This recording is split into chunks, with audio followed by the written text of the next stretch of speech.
does everything have to get canceled? Or everyone?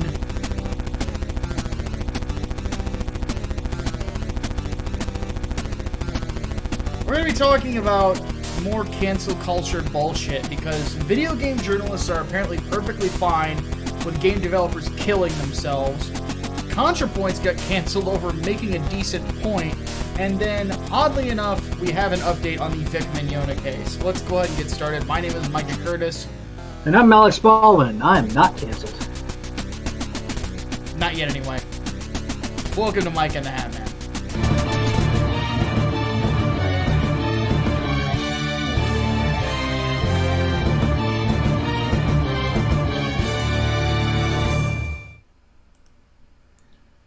Alright, Hatman, pick of the week, editing, go for it. Yeah, so, as some of you who've been following me on Twitter would know, which should be all of you, go do it right now, at the Hat 2. I actually got an editing gig, as in, I was paid real money, real US dollars, to edit somebody's novel. The first of 3, apparently. So here we go. It means I might get more editing gigs in the future if, he likes my work. So I can't really talk about the book itself. I don't want to talk about my opinions on the book. So I'm going to talk about the process in general.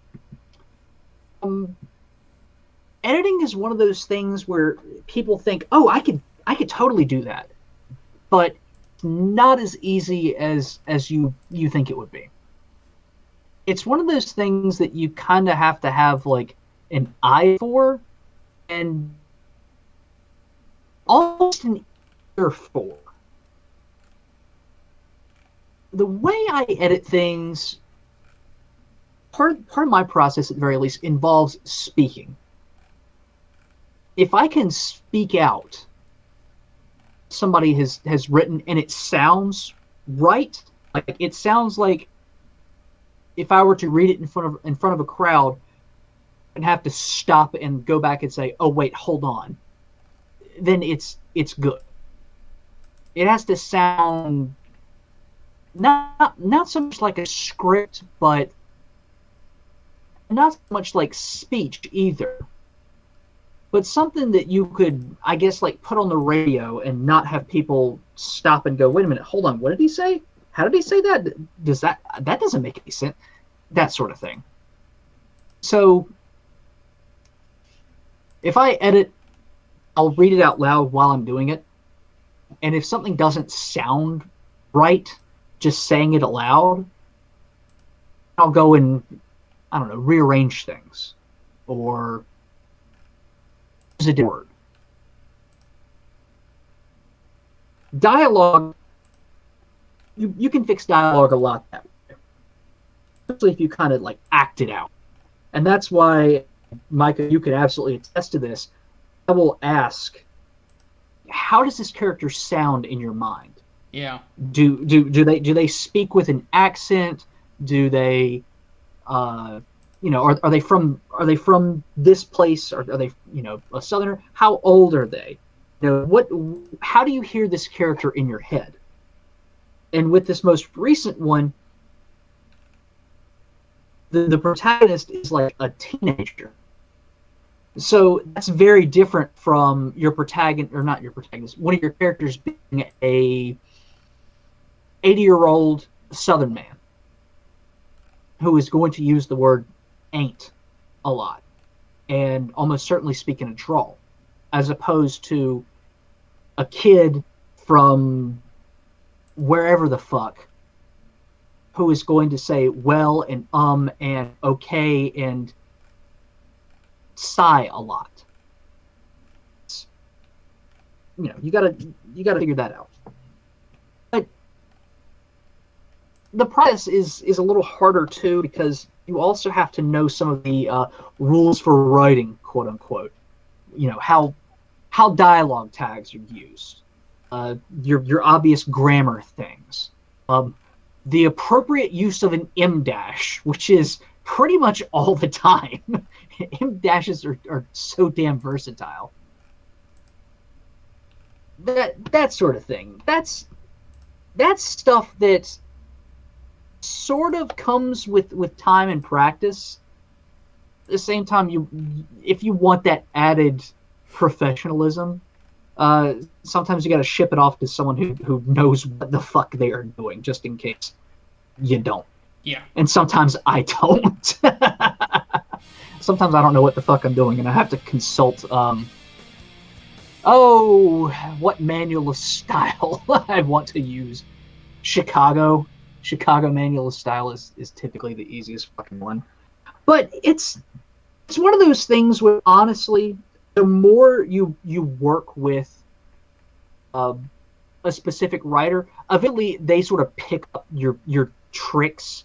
They pick up your editing style, and then they start to line edit their own shit so you can get to it. Like, hey, okay, yeah, that's less work for me to do. You've done a whole lot of it already.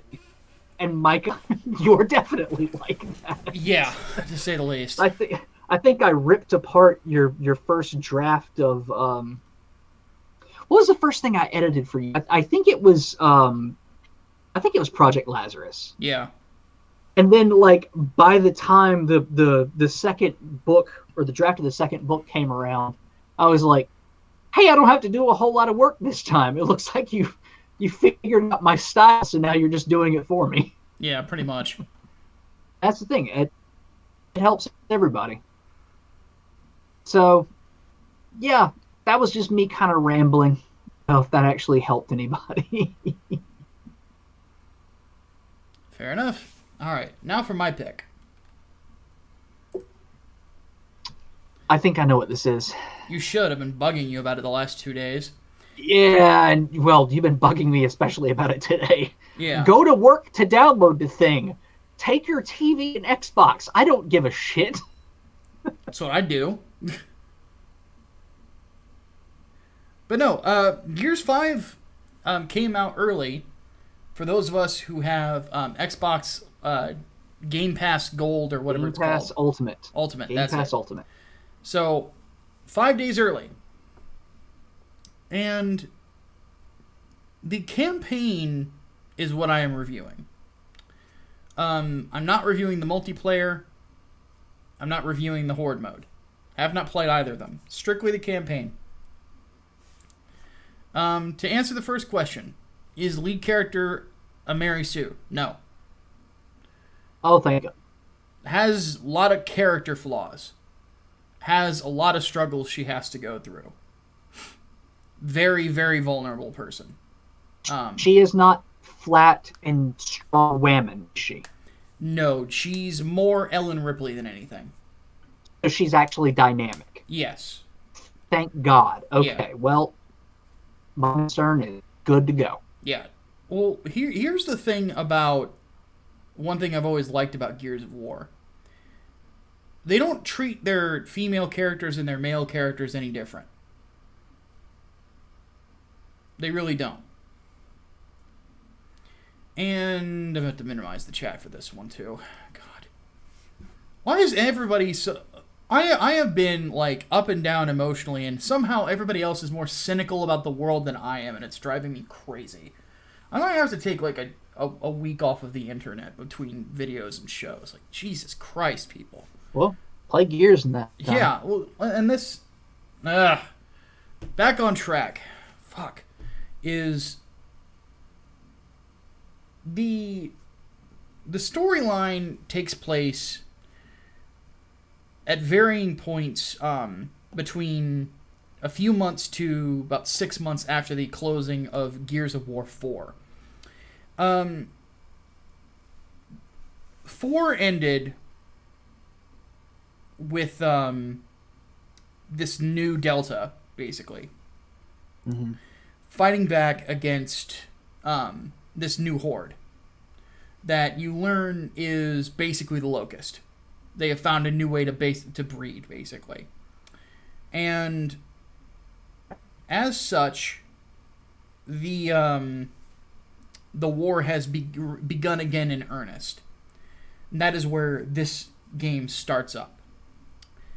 And of course, there was a big mystery, which I will not spoil, about the lead character, Kate, which is why she is the lead character for a majority of the story. Not for all of it, but for a majority. So you play as her. You play as her and also as Dell, who is J.D. Phoenix, J.D. being the son of Marcus Phoenix, is his best friend. Because for a course of this, J.D. is just not in mental shape to do what needs doing. The story starts out as, and this is the weird thing about it, is that it really starts off with a big bang, kind of like Gears 2 did. And then has a really dynamic first act. But for the second and third act, they actually take the pace down a couple notches. With a couple of ebbs and flows in there, but not big ones.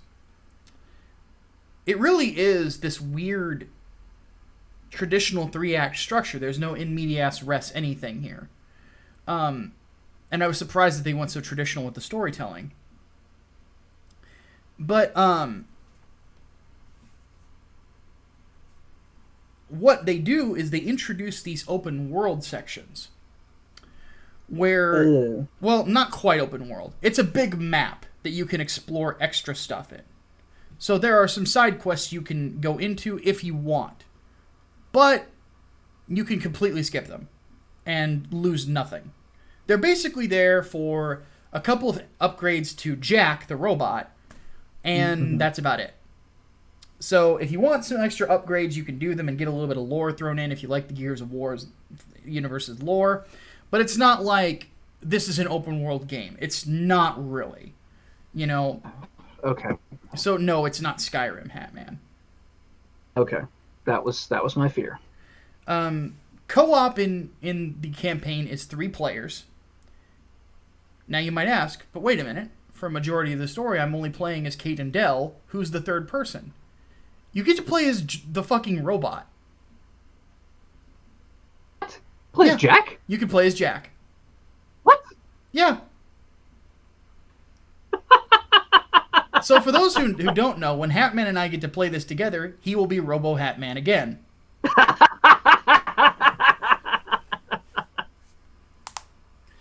Now, let's talk about the story in general without spoiling anything. So the story in general is that Kate has to find out this mystery about herself and her connection to the Locust. And as such, I will say that you do get the answers. And not only that, but just the origins of the Locust in general. And you do that, oddly enough, by revisiting a location from Gears of War 2. Which is most people's favorite game in the series. Not for me. I thought 3 was like vastly superior in every single way. It still holds up in my opinion as the best game of the series, even better than this one. So those who are wondering, but if I were to rank the campaigns, Gears 3 would be a 10 out of 10. This would be like a 9. You know. But anyway,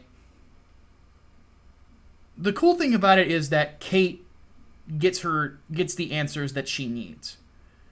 And you get the sense of just her in general. She's more of a you can tell that basically that she's learning a lot from Marcus Phoenix, which they hint at in the game, is that he actually spends more time advising her than he does JD. For reasons that kind of get explained during the course of the game. And there's a lot of inter-squad beef that gets resolved as time goes on. It really is, like, there's a lot of revelations in this about the story in general, and a lot of questions get answered that most Gears players have been wanting to know, like, direct answers for forever. And at the end of it, you will just be exhausted from all the revelations, from all of the action, from all the this and that. At the end of the campaign, I was just like, I need a cigarette. And I don't even smoke. I'm like, shit. Like, that was crazy intense. All in all, fantastic campaign. Admittedly, the faux open world segments are pretty to look at, but the problem that they have is that one of them is a snow setting, one of them is a desert setting, and it's very hard to make those scenarios that interesting looking, which is generally like the big issue of them, and why I think that they could have been spiced up a little bit, or honestly, it's sometimes better to just skip most of the side missions. Like I said, they're not going to give you that much, unless you're just that into Gears of War lore and little side stories about it. So, all in all, though, I recommend it. I think it's a lot of fun. I imagine the co-op's going to be good. It usually is with these games. I mean, co-op has been a focus of Gears of War since the very first game. I'm looking forward to playing Horde mode. They are going now with a class-based system where each particular character has a class. And judging by what I saw, I'm going to be definitely playing as Marcus Phoenix again, like I always do.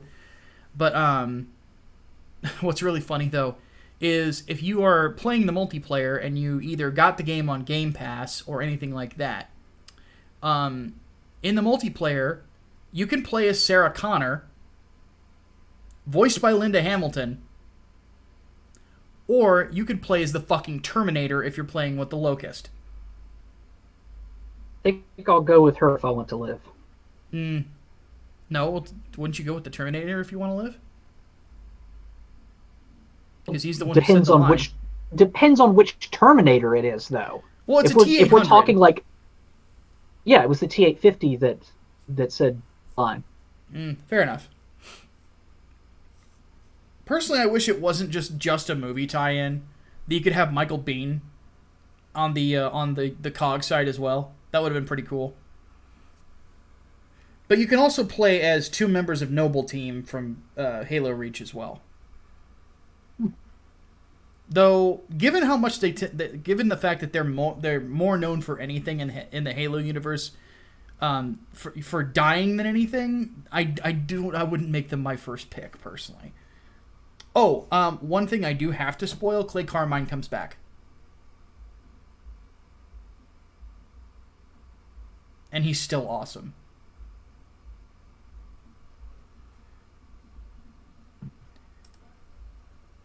Now, before we move on, Hatman, do you have any questions about this campaign before we get to play it? Nope. That my main concern was with Kate. Nope. You answered that one already. Yeah, Kate, like she was in the last game, she's very likable. You know, I like her quite a bit. I think she's pretty cool. I like that she's got a good good head on her shoulders. But she doesn't come across like she's perfect in any stretch of the imagination. She's very Ripley-ish. Like, this is not Strong Women the game. This character can die, and die brutally.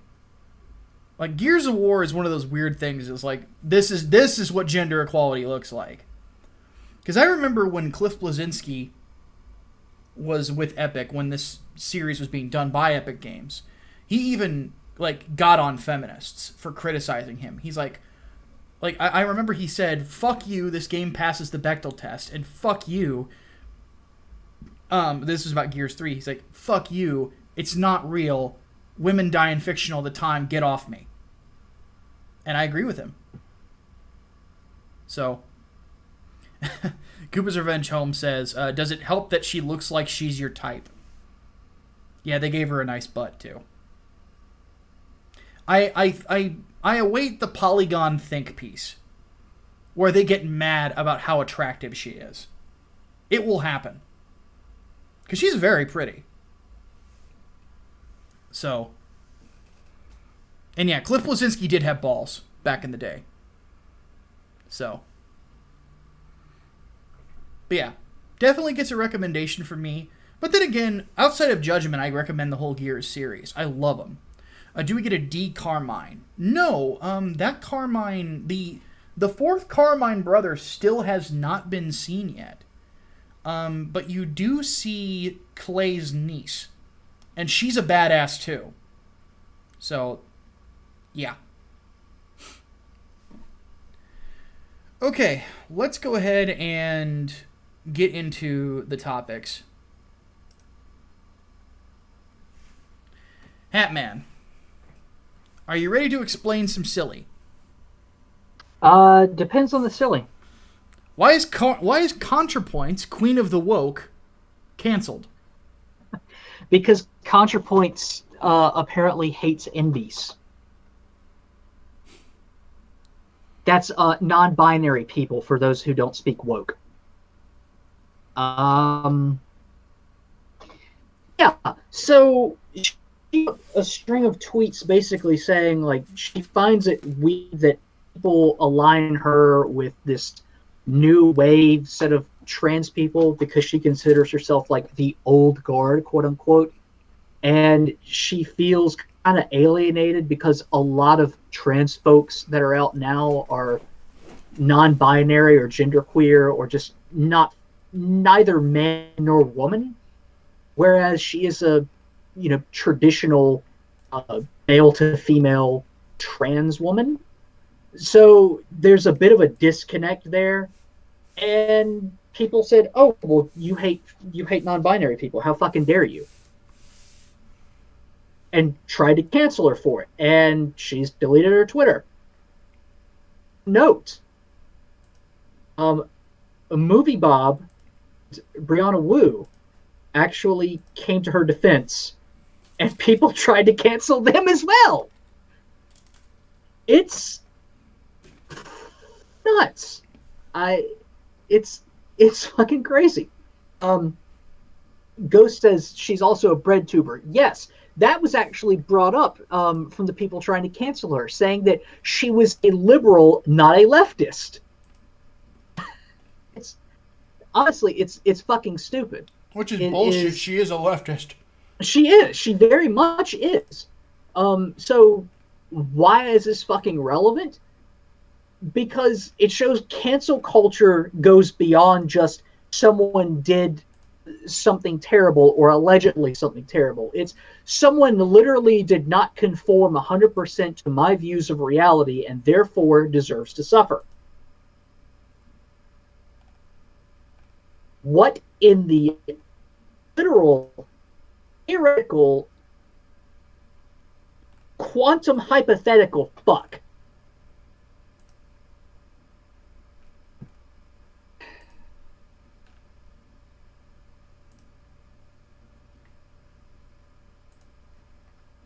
I don't get it.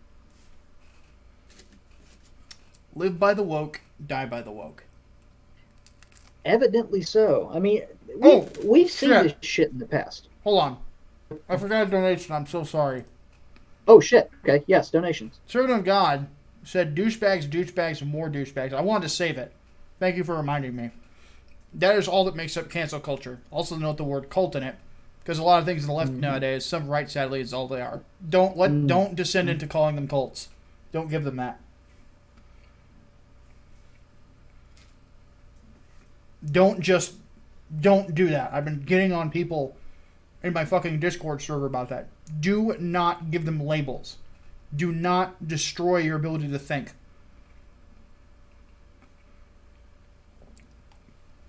If you just bullet label people, you will be unable to analyze a new idea when it comes from that direction. You will be completely blindsided of it, like a left hook you weren't looking for.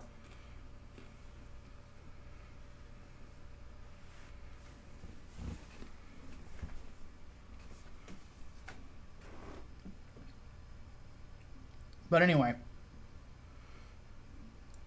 But no, this really is death. Live by the woke, die by the woke. Because everybody has standards. Everybody has lines. And as such, it's going to be weird for somebody who has a mental illness, like ContraPoints has been honest about having. Same with Blair White, by the way. And I like Blair. Has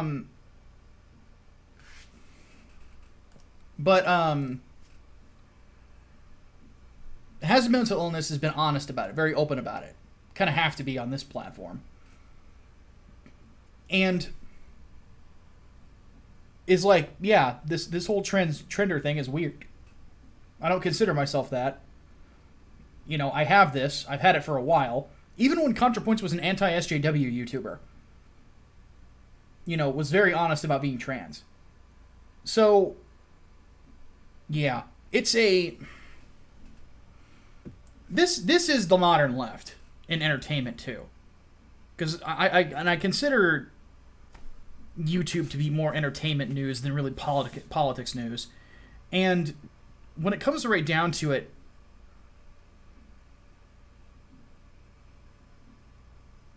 if you are unwilling to stand up for your own standards, or if you're unwilling to adhere to something that has them, ultimately you will get destroyed by it.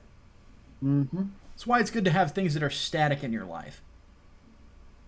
So, I just think it's funny that Quentin Reviews took down his video praising ContraPoints and basically sucking ContraPoints' cock to... oh, lordy. Yeah, that was the one that Aiden was telling us. She actually recorded that, oddly enough, after we spent, like... How long were we drinking? I don't even remember. Oh, God, it was a few hours. It was basically like all of that first night. Yeah, apparently she didn't go to bed. She just went and recorded that video. And I'm like... Whatever.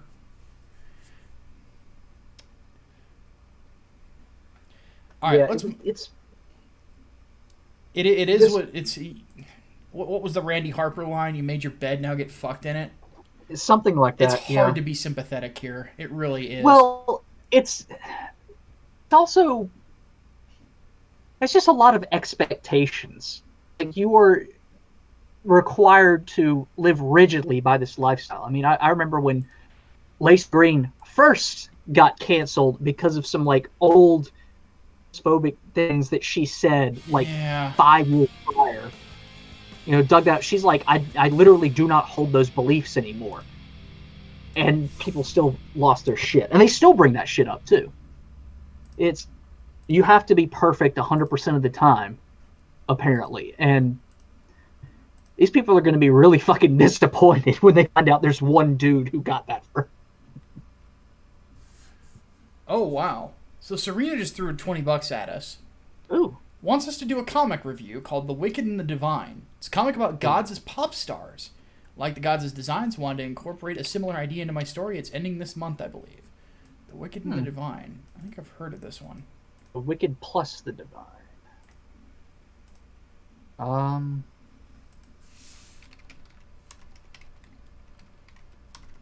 Although it also has been noted for its diverse portrayal of ethnicity, sexuality, and gender social roles. Why was that so difficult to say? Oh, yeah, I have heard about this one. Yeah, we'll take a look into it. I have not heard about this one. Fuck it, I'll give it a shot.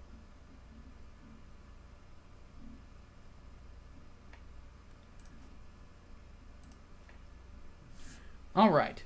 Let's move on to the next topic. So, apparently game journalists are perfectly fine with game developers killing themselves.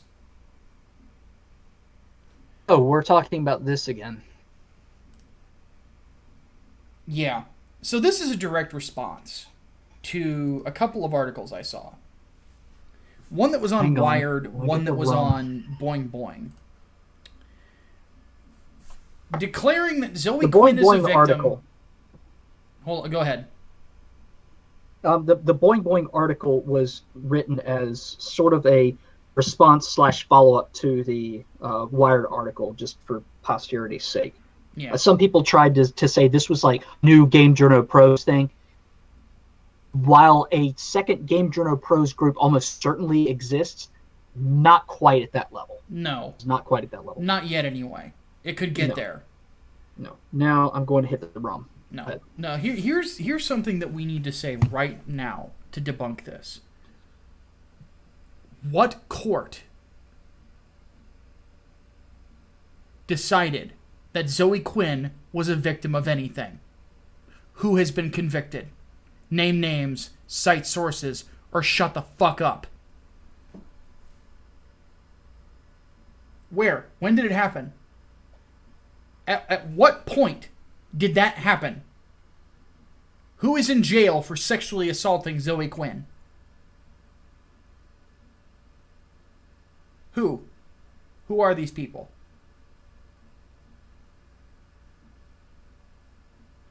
The articles went on this whole thing about, oh, well, this accusation's been made, and that accusation's been made.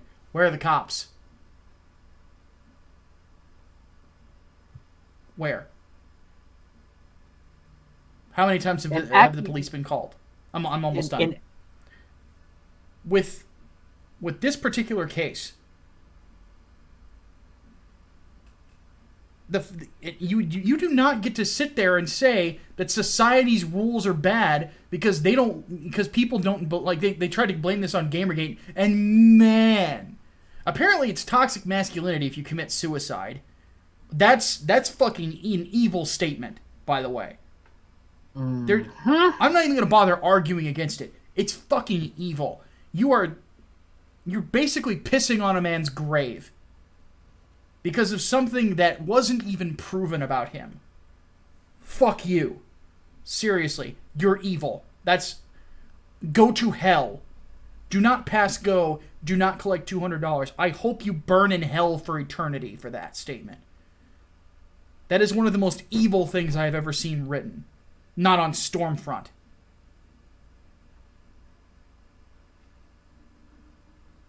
You may as well say depression doesn't matter. If you have it, fuck you. Yeah, if you're a man and you have depression, they're perfectly fine with you dying, is the way that's communicated. Maybe that wasn't the way that they intended, but that's what it sounds like. Like, it's fucking... It is honestly one step short of saying you fucking deserve it. To call it fragile masculinity. Yeah. Like, fucking... You were wearing a short skirt. You deserved it. Yeah, like, how many fucking stories have we seen of people and teenagers, even fucking kids, who kill themselves after being accused of rape or sexual harassment or whatever, because the pressure just comes down on them so fucking hard they don't get a fucking chance to defend themselves. They fucking off themselves for it, and then it turns out it was a false accusation, or they fucking retract it. I didn't mean for him to kill himself. I don't know. I wanted him to suffer a little bit. Well, fuck you then. Fuck you. Go to hell. That's bullshit. And here's what really gets me, is the audacity of these articles to sit there and try to paint... We predicted it. But the audacity... Yeah, we fucking did. That does not change the audacity of these people even saying that Zoe is the victim here. And it's the mean internet. That's the problem here. It's almost as if you drive someone to kill themselves, you're not a good person. It's almost as if you're a public figure and you drive someone to kill themselves. People are going to get upset about that because a man is dead, you stupid fucking cunts. Mm-hmm.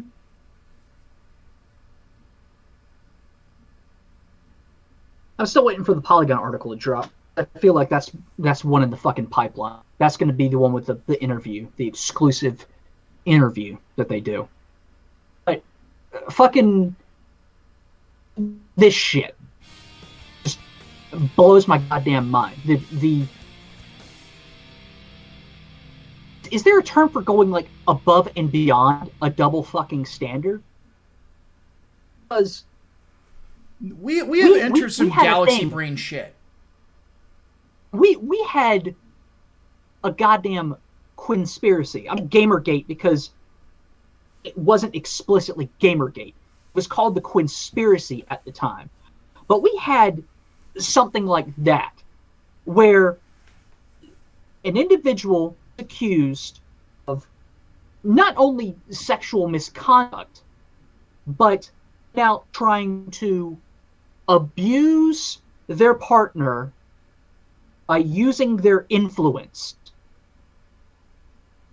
trying to get ahead through deceptive means. And the accuser was called a liar, was trying to rally a mob, trying to fucking,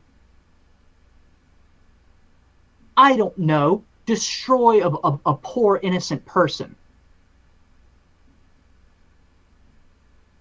To this day, he is still called, quote unquote, a jilted ex-boyfriend. He was being called that at the fucking time. Now we have something eerily similar, and if it is, so bad that it's he literally grabbed me by the pussy and hauled me around the house, and yet that is believed wholeheartedly. Absolute victim. How dare anyone do that? We need to name and shame this guy and make sure that he forgets work again. Oh, wait, there's consequences for that? Holy shit. It's almost as if you don't fucking take it to the internet if it's a serious fucking crime. Because what happens afterwards? Yeah, you kind of are responsible. No, you didn't pull the fucking trigger, but you loaded the fucking gun.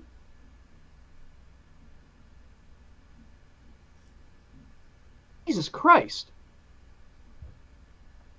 What don't people understand about this? I mean, we have fucking anti-bullying laws around the world for this exact fucking purpose. If you have a serious allegation of criminal activity, you go to the fucking justice system. I don't give a shit if it doesn't work all the time. Of course it doesn't work all the time. Murderers get off. Doesn't mean you don't go to the police when someone has been fucking killed. Bullshit fucking excuse. It's too fucking hard. Fuck you. If it's too fucking hard, then you don't give a damn about justice. Yeah, or they just don't like the fact that facts have to be presented. Yeah.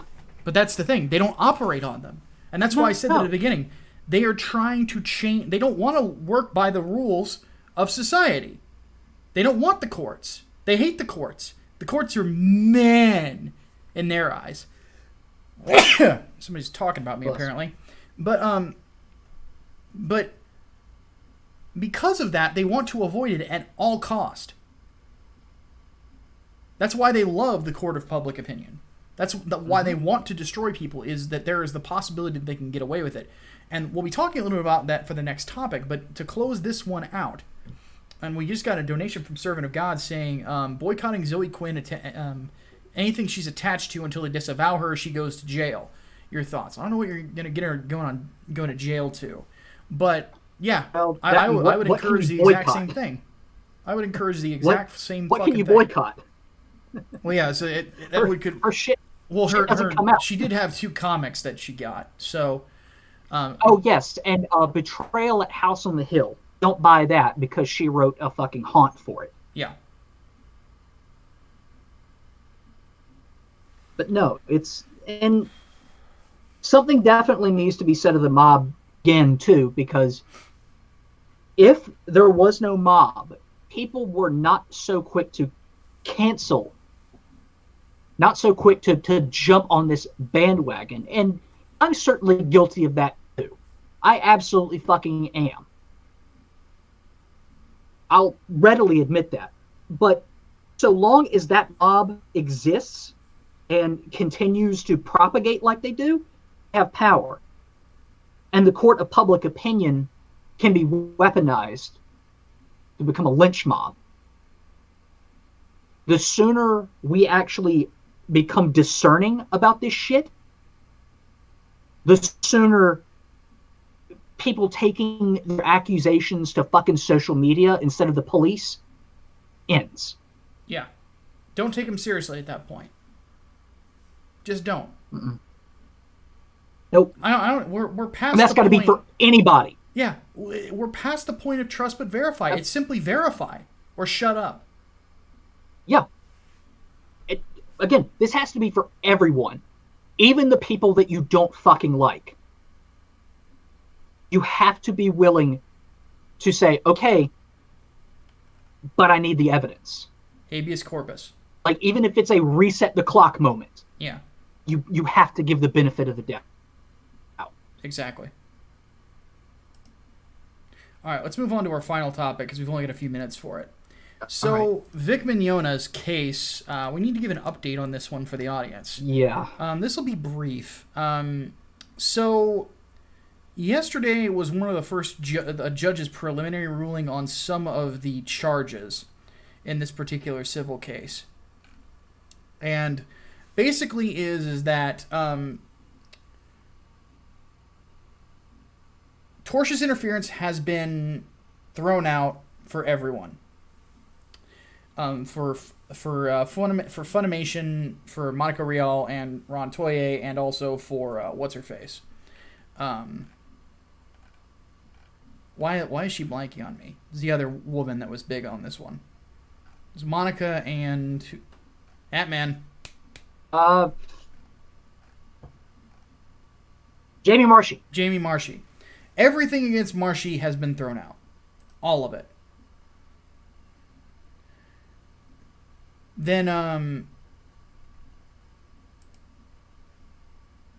what stands is defamation of character against Funimation, defamation of character and conspiracy for Monica Rial and Ron Toye. So that is what we are looking at. Those particular charges will go to trial. And yeah, we'll see what happens. Now, one thing that needs to be mentioned is that these can be appealed. They can appeal for a different judge. There's a lot of elements to this that are still going to happen. This is basically just part of the beginning of the process. The one thing that needs mentioning is this says zero things about Vic and the things that he supposedly did. I think that the depositions pretty clearly showed there was no direct evidence that Vic Mignogna sexually assaulted anyone. At all. So he has not lost anything. The case hasn't even been fully decided yet.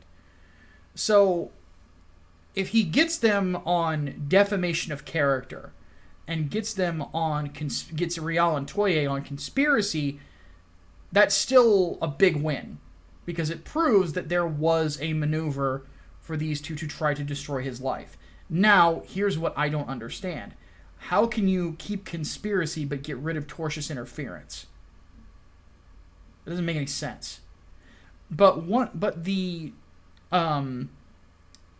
standard that this could set when it comes to Jamie Marchi means that trying to sue Mars Girl and all these others is not going to happen unless this gets appealed and a different judge does it. Because it's basically saying, and this is what the judge is saying, is that unless there is direct evidence or the possibility that that you can prove that this person directly influenced it, them saying nasty stuff on Twitter is not enough. I have a problem with that for obvious reasons. So I have a feeling that this is going to get appealed. I have a feeling that there will probably be another judge assigned to this. Because this particular judge apparently has not done a lot of civil cases. So it's interesting. I still am confident that Vic will win in some case, but the idea that a lot of people who on the outside that were part of the Twitter mob trying to destroy him are going to face anything for it is probably not going to happen, which sucks. I would love to see Mars Girl pay for trying to destroy this man's life. You know, I want that to happen because this is just disgusting. And by the way, don't harass the judge or anything like that. There are processes. As if that wasn't obvious. Yeah, there are processes when it comes to this. You know, and it will turn around. Again, this is step one. What we've got is a bunch of people who don't understand the legal system on one side or the other getting all pissy about it. Now is not the time to get pissy. Now is not the time to get stupid.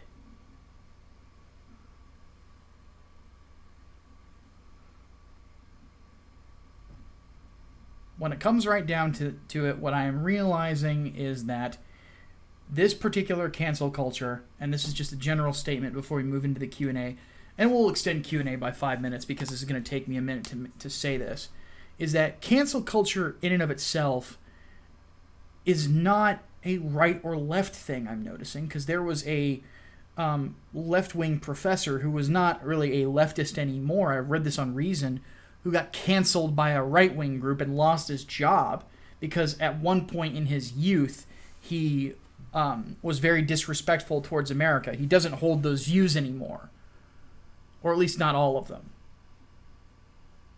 So what the problem is that it seems like what everybody wants now is just to destroy other people and do it dirty. I want to see people lose. I want to see them lose fairly. You know? My least favorite mixed martial arts fight of all time is Tim Kennedy versus Yoel Romero. And I say this as somebody who thinks Yoel Romero is a phenomenal, phenomenal athlete. The one thing that I really don't like is that they gave Yoel Romero, like, after he had been rocked and almost knocked out by Tim Kennedy, they gave him extra time to recover because they fucked up inside the cage. It still pisses me off to this day. I don't like dirty fights at all.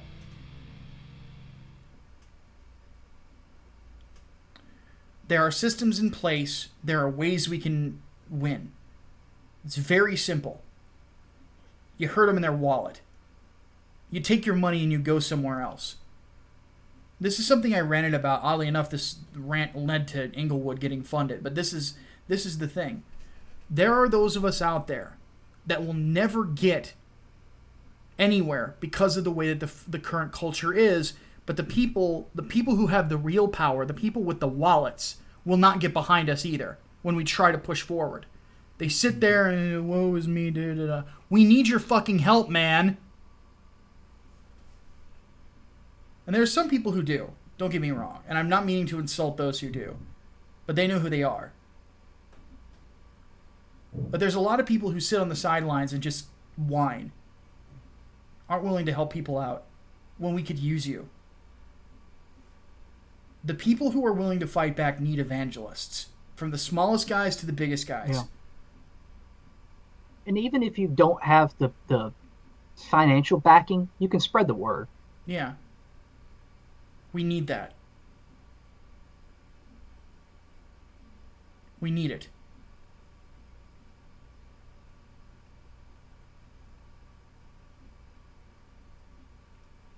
Because if we don't have support from good people, the bad guys win. Mm-hmm. Creator culture. A creator culture is needed. And the only people who are going to be able to help us are the people who want new things. You find the people who are looking to provide them and you help them out, man. I need help. All the time. Even if it's just words of encouragement, man. Like, this is not easy for me to do.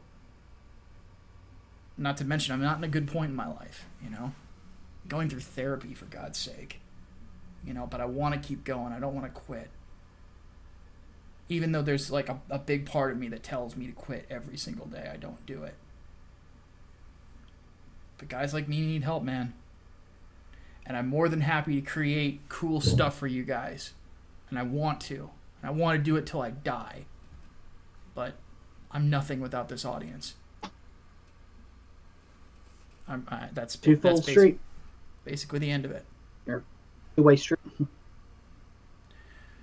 All right. Let's go ahead and continue. So,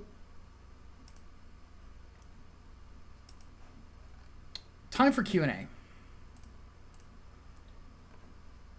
And yeah, we'll go for about 10 minutes from right now. So, we had Talon Silverrain asks, what do you do when there's an evil you cannot defeat by just means? Do you stain your hands with evil to destroy evil?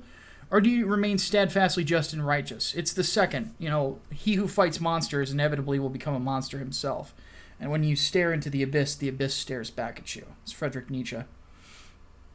And probably, aside from the parable of the madman... I feel like we've answered this question before. We have. Well, it's been asked, but I think that sometimes we need to remind people. Maybe that was Talon's meaning. But Nietzsche was right. How many people have we seen that started out as libertarians or ANCAPs or whatever that had issues with the culture, then went alt-right? You know, they didn't have this core where their morals were centered that pushes them forward. You know, but a lot of other people who continue to fight do. You know?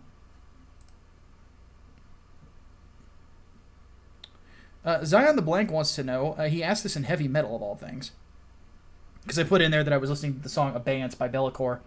Avenged Sevenfold. Sevenfold. Genuinely good or guiltiest pleasure? I think that A7X is very talented, but they have more of a pop metal-ish sound these days than their early days. So I don't really... After City of Evil, I just can't bring myself to care, except for, oddly enough, I liked half of the not the self-titled album. What's it called? Hail to the King. Let's see here. Alistair wants to know, thoughts on X-Men Legends 2 Rise of Apocalypse. It's awesome. A lot of fun. You ever played Hatman? I've not.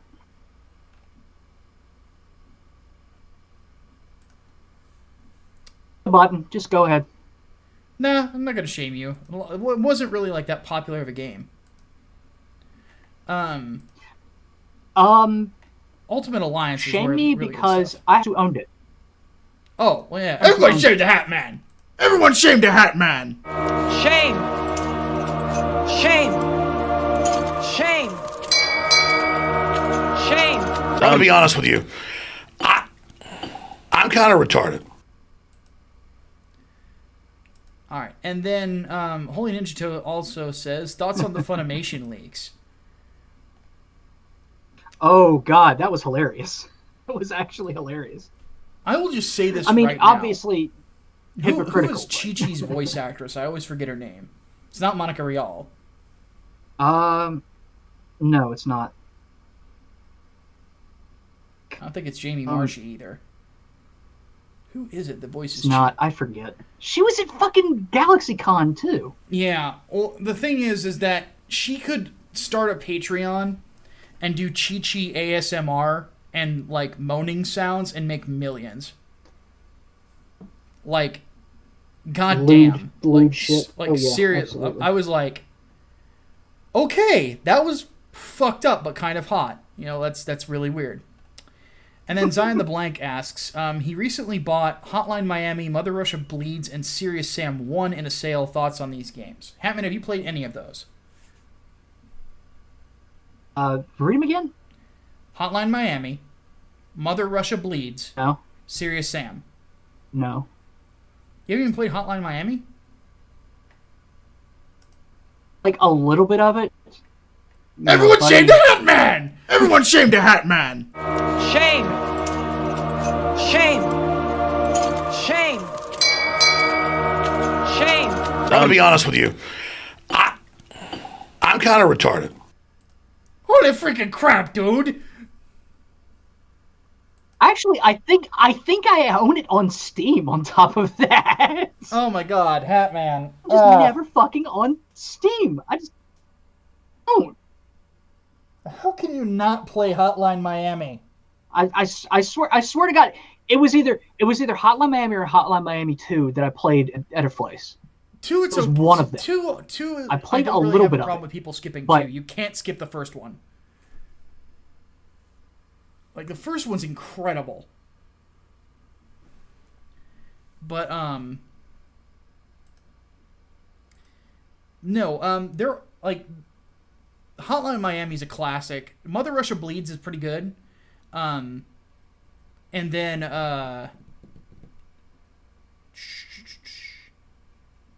never played the first series Sam.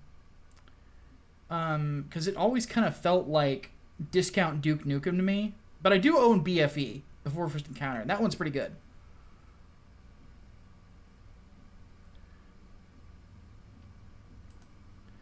Alright, that's all we have from the Patrons Discord, so let's go ahead and hit the chat for the next 4 minutes. No, I'm sorry, we extended it by 10 minutes. What am I thinking?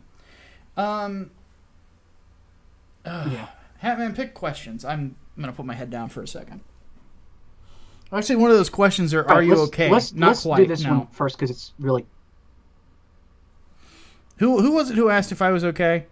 Koopa's Revenge Let's Home. answer this one because it's quick. Well, that's a quick answer, too. Yeah. Not really. I'm worn out. I'm tired. My head hurts. And I'm kind of frustrated with a bunch of stuff. And yeah, I am not quite there. Someday I'll be okay. But today's not that day. Continue. Fair enough. Not going to kill myself. Don't start getting depressed. Thoughts on Terry Bogard and... Now, what about Thoughts on Terry Bogard in Smash, and also would we, and be it him in Smash, also would we be in favor of Fem Terry from SNK Heroines being an alt skin? First off, I am super hilarious. Go ahead and finish. I'm sorry. Go ahead. Oh, okay. Hilarious, and yes, I want Fem Terry as a skin. That would be fun. No, I'm psyched. I love Terry Bogard. People don't understand. Like, King of Fighters 14 was superior to Street Fighter 5 in every way.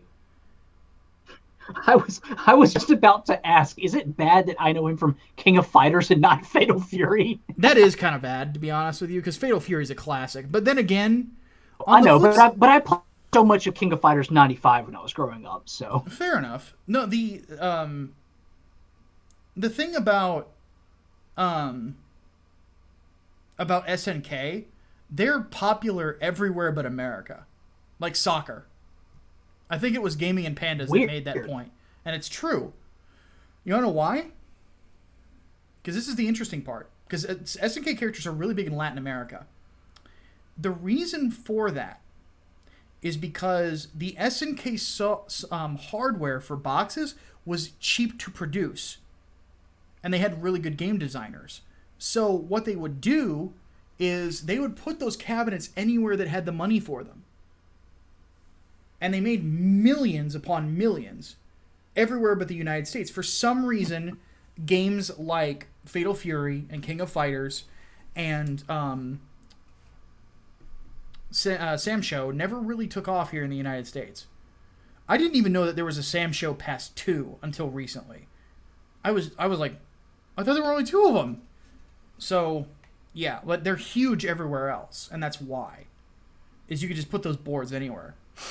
So, and Metal Slug. I forgot about Metal Slug. Metal Slug was the shit. Mm. But no, Terry is fucking great. Terry is he's probably my favorite fighting game video game protagonist. And my favorite antagonist is obviously Geese. So, I'm a big fan of Fatal Fury.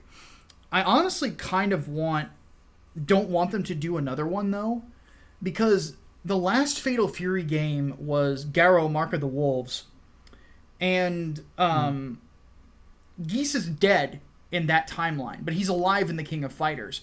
I think that's more interesting, to be honest with you. I like the idea of an adult Rock Howard and his father still being alive. I think that's more interesting than Rock Howard having his father be dead and you're fucking around with Geese's brother or some shit. Or cousin, I think. I don't remember if Kane Heinlein was his brother or cousin. Yeah, it was his brother. Because,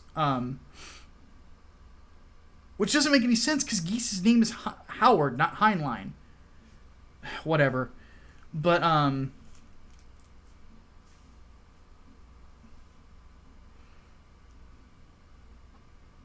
yeah, Geese, like... Missed a super chat?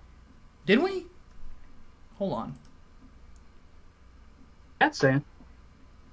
Oh, Mercenary X, I'm sorry. He says the judge did wrong procedures, may not only get another judge in the case, but it may reinstate the charges and bring back Jamie. Bad for the judge because he did a lot of wrong procedures, could be in trouble over this. Yeah, that's true. I think I mentioned that. So... Yeah, that's been pointed out. They're going almost certainly going to appeal for a different judge. Oh, so. Absolutely. And they should. It's a good idea. I think that Ty Beard, from what I have seen of watching him on live streams, he's a smart guy, but, you know, I think that this case could have been done a little bit better than it was. So we'll see what happens. Absolutely. Damien asks, am I drinking enough water? It's a very good question. I'll be right back. Hatman, go ahead and answer questions. Okay, there you go. I, on the other hand, have been drinking Wild Cherry Pepsi Zero Sugars. I'm stupid, and I picked this up by accident at the grocery store.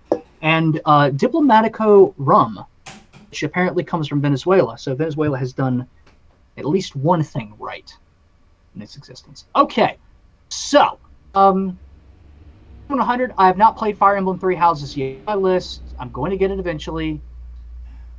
Apparently, Astral Chain has to be on my list too, but it's already huge as it is. Phil Martin asks, how would you write an SJW villain without being too ham-fisted about it? Easy. Take someone who earnestly believes that what they're doing is bringing about equality, and show the depraved depths to which they're going to go. It's like a better version of Amon from Legend of Korra. And I know you guys hate Legend of Korra, but better version of Amon would basically be like an SJW villain. Thank you to Damien for suggesting that I get some water, by the way. I just drank some and I feel much better, actually. Yeah. Ghost asks, did you hear that Chris Sabat runs a casting couch at Funimation? Yeah, I was fucking correctly. That's creepy. And that's still an allegation, but if that's true, boy, yeah, you fucked. Again, yeah, big. Top of that, big the true, guy we're who gonna need evidence. Got to go to the making courts. the allegations, or at least saying like he heard the rumor of it, was Android 17's voice actor. Yeah. Again, this isn't fucking some nobody. Still, again, like the same could be said of Vic Mignogna. So it's got to go to the courts. Exactly. It has to. Exactly. Yep. Just like I said, if it's against somebody that you don't like, got to give the benefit of the doubt. Innocent until proven guilty.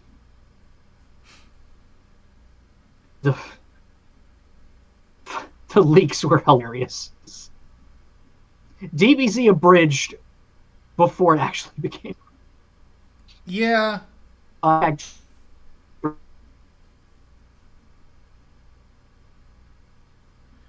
right. Who is the most metal film character of all time, and why is it the Doof Warrior from Mad Max Fury Road? The problem is the Doof Warrior is a doof.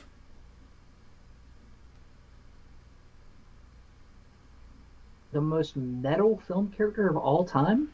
Yeah. Did I skip your donation? I don't think so, Take your pick. Take your pick of the bites from Hellraiser. Yeah. No, I just read it, Mercenary.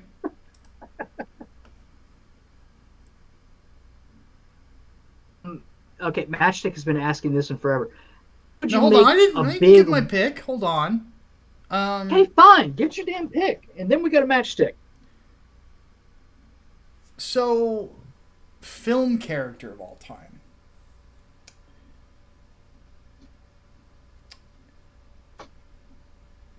I'm going to cheat. Lemmy was in Airheads. Oh? You are cheating. Oh yes, my God.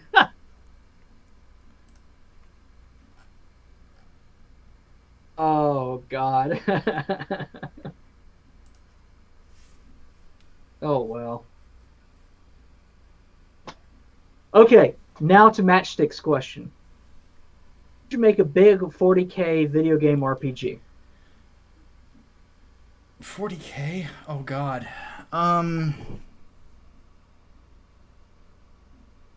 That's almost an overflow question, to be honest with you, because the answer is long. Almost.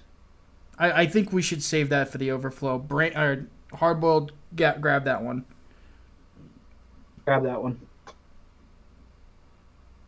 I need time on that one, seriously. You can give an answer for.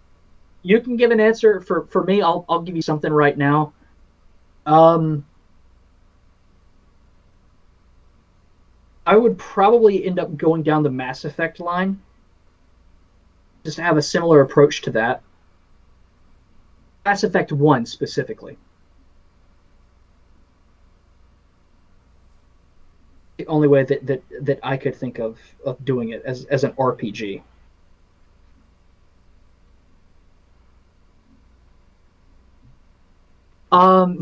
Kelbach asks, what are your thoughts on the Symphony of the Night Die monster conversation? Oh, they're classic. It's classic. I love it so much. Words are as empty as your soul. Mankind ill needs a savior such as you. They actually reference it in Lords of Shadow 2, if I remember right. Oh, they do. Miserable little pile of secrets. Talk. Damn it, now I want to play Symphony of the Night again. I still haven't finished my fucking Richter run. Precision isn't fucking in it. Not in it. You just go straight to the castle. The Richter run's hard as hell, though. I've done it. It's not that bad. It's hard as fuck for me. I think it's just because of the jump. The super jump that he's, or the uppercut. Oh, yeah, the glaive, yeah. Like the only way to ascend, really. Well, yeah, to ascend if you could, as if you were flying with Alucard. But it makes the way that he takes on the castle completely different, though, which is why I like him. Oh, yeah, absolutely. I mean, it plays more like a traditional Castlevania game. Jesus Christ, it gets hard at some points. Oh, yeah. Well, it's not Castlevania if it isn't. I remember people griping about how tough Lords of Shadow could be. I'm like, it's a Castlevania game. Like, did you ever play them? They were always hard as balls. Shadow was a different kind of tough. It was a different kind of tough, though. It's like, when you play a platform or Metroidvania or whatever, it's a different kind of challenge to a masher. Because here's the thing. I'm going to play a song that is going to make any classic Castlevania fan shudder. Okay, I gotta turn on the fucking thing for this. Which means I have to open the YouTube window for it.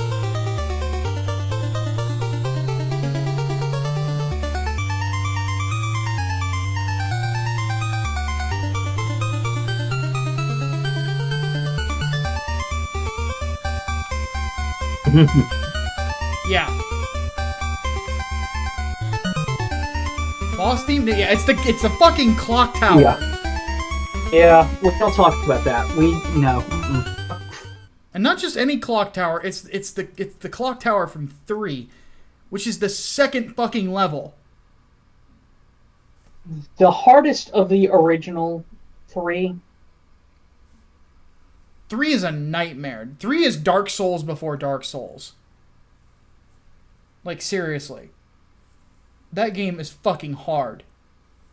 I love it. 3 is a great game, but it's fucking tough. Thinking about it, all the fucking, like, clock tower or, like, moving gears levels in Castlevania games have been a fuck. Yeah. The easiest is probably 4. 4 probably had the easiest one, but that's because it had best controls. Oh yeah, absolutely. Well, you could whip in all fucking directions, so Medusa heads didn't fucking matter to you. Yeah, pretty much. God. Yeah. Nope. We don't fucking talk about that shit. All right, folks. We have reached our time limit.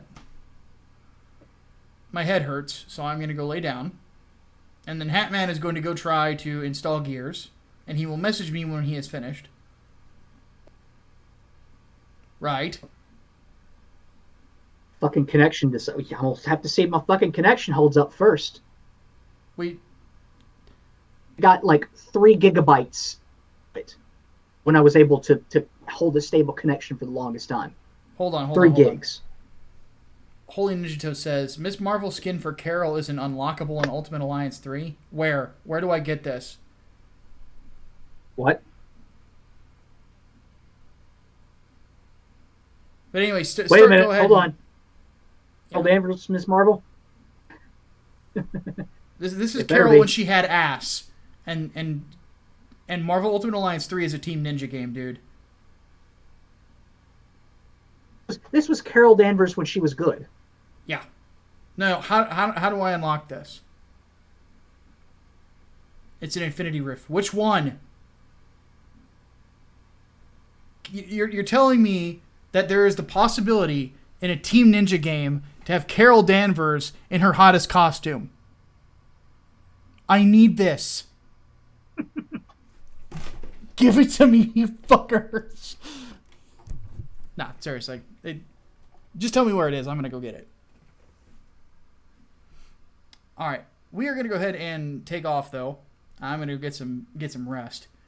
And Hatman will tell me if he can install the thing so we can kill the locusts. Oh, the one where you get Cyclops and Colossus as playable characters. I thought that's downloadable content. Anyway. We will see you next time. My name is Micah Curtis. Alex Baldwin, and let's hope my fucking internet decides to cooperate. Fingers crossed. We'll see you next time. Deus Vult. Deus Vult.